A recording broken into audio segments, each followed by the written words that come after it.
Okay, so we've got, I'll show you a pretty strong correlation between human development and the level of democracy. The correlation weakens. This is a crucial point I'm trying to make now.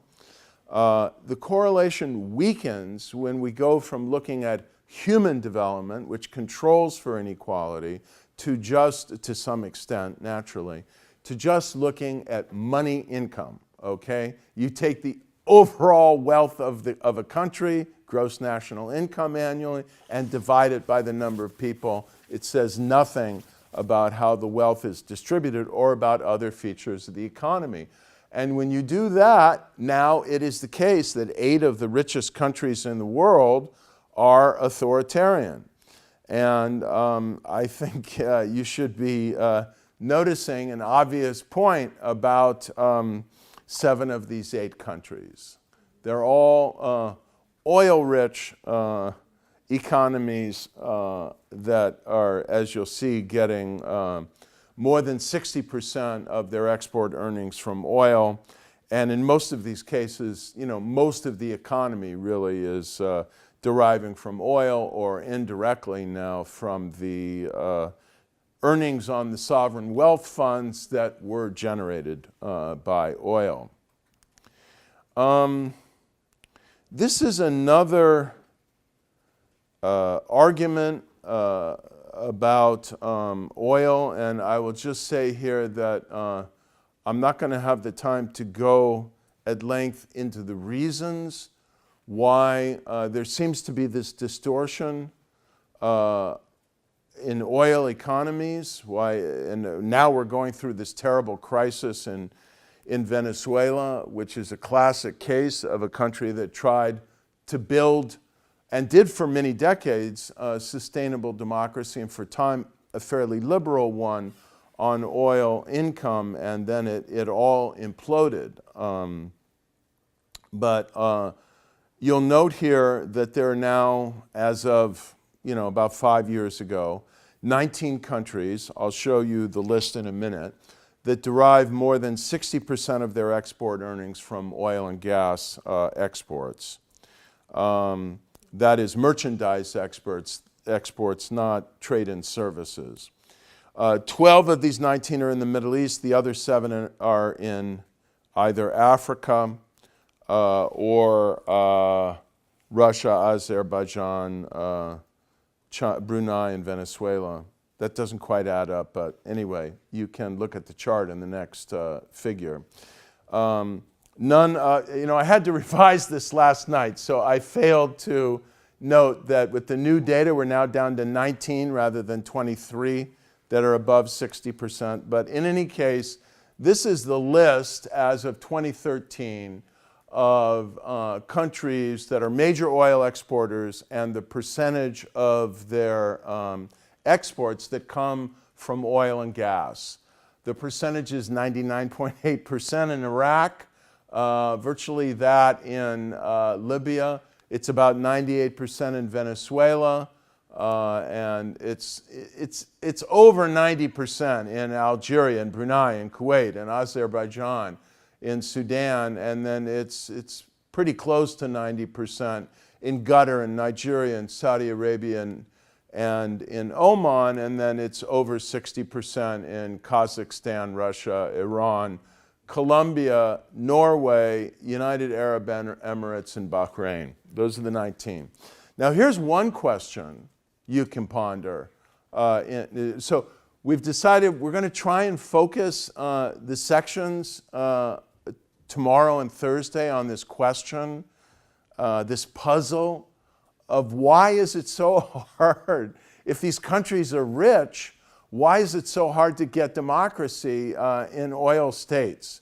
So there is a reading on the syllabus by Michael Ross, one of the great scholars of this challenge at UCLA on oil and democracy. It says for advanced students, but I can now tell you're all advanced students. So why don't you read that article?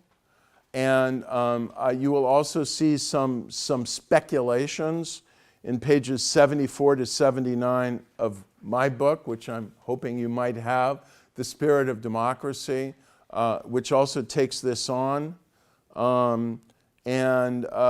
Think about what is the problem with oil and democracy, and now it's, as I said, playing out in Venezuela.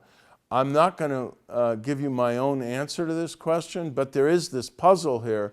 There is one liberal democracy, and it's not only a liberal democracy. Like if you go to The Economist magazine's annual democracy index, or you go to the new Freedom House index, which is just about to be released in a few days, the new Freedom in the World report for 2019, you will see what you see every single year, that not only is this mainly, in terms of its exports, oil economy, Norway, democracy alone among the 19, it's like number 1, 2, or 3 in the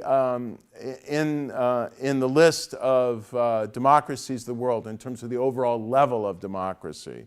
So what is it about Norway that leads it to be an exception?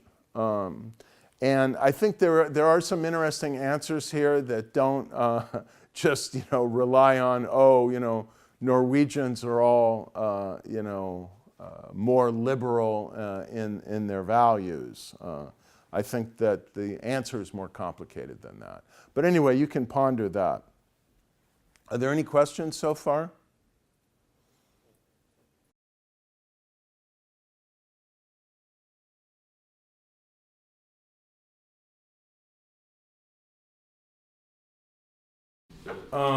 Well, I imagine if you get the distribution of income into quintiles or something, you could compute it for the different segments of the economy or deciles.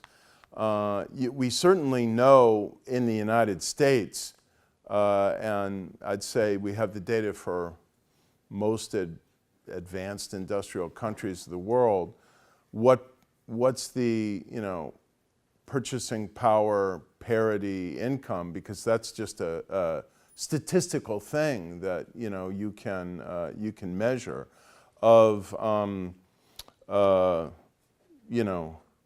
we have it for the country, we can compute it for different income groups, but I think you might be asking what's the real purchasing power or the real economic fragility of certain groups depending on what they really have to buy. Is that what you're asking? I think so, yeah. Yeah. So there is a wealth of economic literature on this. Since I'm not an economist, I can't give you all the details, but I will say that just think about it for a moment.